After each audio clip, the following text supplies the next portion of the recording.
So now I want to ask you a question about South Beach, known as Miami Beach, and everybody right now for spring break, all the college students like to come down here for South Beach, especially in particular black college students, but they shutting it down. They getting a little hold on it now. Okay. But what was your experience living in Miami so long, and how would the people treated you when you think about South Beach and Miami Beach and all that? Okay. When I grew up, South Beach was for Jewish people. Jewish families would come from other cities, northern cities, and they would live on South Beach. South Beach was very prejudiced to the black families, which y'all call Negroes. I mean, which y'all call black, I called them Negroes at that time. Because if you worked on the beach and if you were colored, you had to have identification to show that you were working there. And it has always been a prejudiced place for colored people. All the entertainment that they having now with college students coming down and going to, they couldn't do that in my day. They they didn't even let us go over to any of the beaches on Miami Beach. And they did open up Virginia Key Beach, which was for all colored people, and the sign used to be up there, colored only. And when I grew up, they you couldn't go to any other beaches but the colored only beach, which was Virginia Key. But we found out later on that we had the best beach because we had on Virginia Key, we had coconut palm trees for cooling, and we had the nice soft sand that you sat on. So it was really, really, really the better part of the beach, I would say, the colored beach. And that's what they called it. Um, I enjoyed going to Virginia Key Beach. We had to catch a little boat at first, and I forgot what we called that little boat to take us over there at first because they didn't have the transportation route like what they have now. So we had to go over by the ferry. Ferry. They used to call it the ferry. Will pick us up at Denny Key and ride us over to Virginia. That's how prejudiced they were. But then they found out, like I said, that Virginia Key Beach, which is for colored only, was one of the best beaches that they had for the people of my color. So around your time, you couldn't just walk through Miami Beach and shop and do all that stuff. No, no, they didn't want to allow that. You had to be a worker because the police will stop you in a minute and ask you, hey, it would either call you the N word, which meant nigger. Hey, nigga, where you going or what are you doing over here? And you had to show them ID that you had a job and that you were working. And you had to be off the beach at a certain time. You couldn't be over there caught at night or caught after 6 o'clock. So that's how prejudiced they were. Okay. So Okay. now, when you see these kids going over there now, what do you think about your time and now these I don't, times you see now? you know what? I'm going to tell you the truth. I don't know if my thinking is old fashioned or if my thinking is irrelevant for today's world, but I really think it's better when we are separated. I really thought it was better because we didn't have the gunfighting that we're having now. We didn't have, it was just peaceful.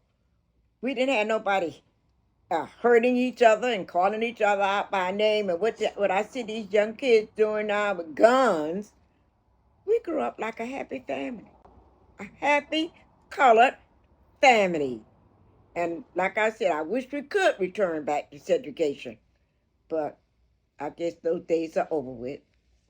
And one more question I want to ask you, since we touched on segregation, were you when Martin Luther King was preaching, we should all mingle? Were you opposed to that, or did you believe in that, or what was your feeling when that message was being taught, You know, and coming from segregation? I really think that Martin was trying to say to the world that we are all human beings created and made by God. It isn't the color of your skin. And he was trying to get us, like I said, they were very prejudiced. We couldn't go in some of the restaurants to eat or things like that. And he was trying to get us to feel that we're human. Let's accept each other, regardless of the color of our skin. And I agreed with his movement because he was trying to say, let's treat each other as human beings and not as animals growing up under each other with segregated rules. Because nowadays you got some scholars and saying I've been hearing talks over the internet and stuff like that, how people were saying Martin, his I have a dream speech, and some of his movement kind of hurted black folks today, because now, like you said, you agree with segregation, and if we were probably still segregated, we probably can thrive, especially economically, more, because we want we'll spend money within each other, to now we're spreading our money out. What do you think about that? Like, Right. did you think segregation, like I know you say you want to go back to it, but you think Martin's approach I think from when then to now, did it work, or do you think it needed to be revamped, or I think Martin had in mind, like I said, about segregation, because there were many places that we couldn't attend, we couldn't eat, we were just segregated, colored only, white only, colored only, white only. These were the signs that I grew up with. So he felt, because we were all made by God, we were human beings. It didn't matter about the skin color. So why separate us because of the color of our skin?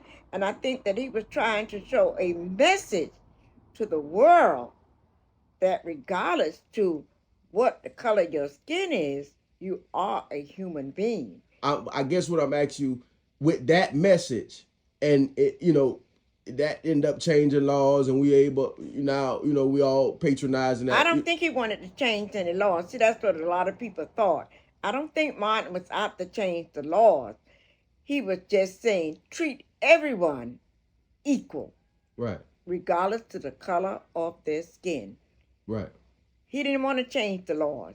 He just wanted us to be treated as human beings. Well, I guess once he went on his path and his journey, I guess he must have felt like in order to be, you have to vote and you have to change laws and you have to get things in place, because the mind frame at that time, they wasn't going to just treat you equal unless it was, and even when it was put in the law books, they still, even to this day, not treating you, totally equal. So I guess at that time he understood that laws had to be changed, or the votes had to be made and all that stuff to change Yes, laws. You know what I'm saying? So things could laws happen. had to be changed because, like I said, there were a lot of places that the color of your skin couldn't take you. Like I just told you, white only, colored only. Those were Right. So I guess those were the two words that were used. For instance, Martin traveled all over, but yet and still he had to go back to a colored hotel where he was shot in a colored neighborhood. None of us could stay over in Miami Beach, since you mentioned Miami Beach, overnight. We either had to be a maid or something that lived on the job. We couldn't stay in any of the hotels over there. We had to come right back to the colored community to live. And I think Martin saw this in his dream, that one day that we all will live together as one. He said, I have a dream, and I see my brothers and sisters living together as one. And that was his dream. So based on that dream, do you think that was a good dream? I'm saying now today, because you live in the day and you see how the world going today. Do you, like I said, you mentioned earlier that you think segregation was better. So based on his dream and we got away from segregation, do you think that was a good thing, or you get what I'm saying? Like, what is your attitude now? I think you misunderstood me when I said segregation was better. It wasn't better, but I think people had their own feelings as to what you could do and what you could not do.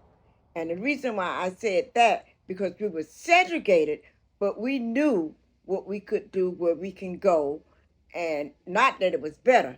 But to me, being a part of the segregated society, I knew exactly where I can go, won't be insulted, I know exactly where I can not go and being insulted. And that's what I was saying, that I think about segregation being better because we knew where we can go and could not go. I went to, when they opened up restaurants downtown, my mother and I, who was living at that time, stopped by the restaurant, and both of the waitresses said, "Who gonna wait on them?" So we sat down at the counter, and they trying to decide who gonna wait on us. And I said to my mother, I said, "They don't want our money. It's different." So we got up. You know, this is the type of thing that I'm on, where we could have spent our money at a decent meal and leave anyway. You know, that's what I'm saying about segregated, but segregation. I had a friend that spoke Spanish, but was a black Spanish person, but he could go down to the white movie because they didn't know if he spoke Spanish. That's what I'm saying He about. didn't look black. He looked the Spanish. He had a Spanish look. Okay. Okay.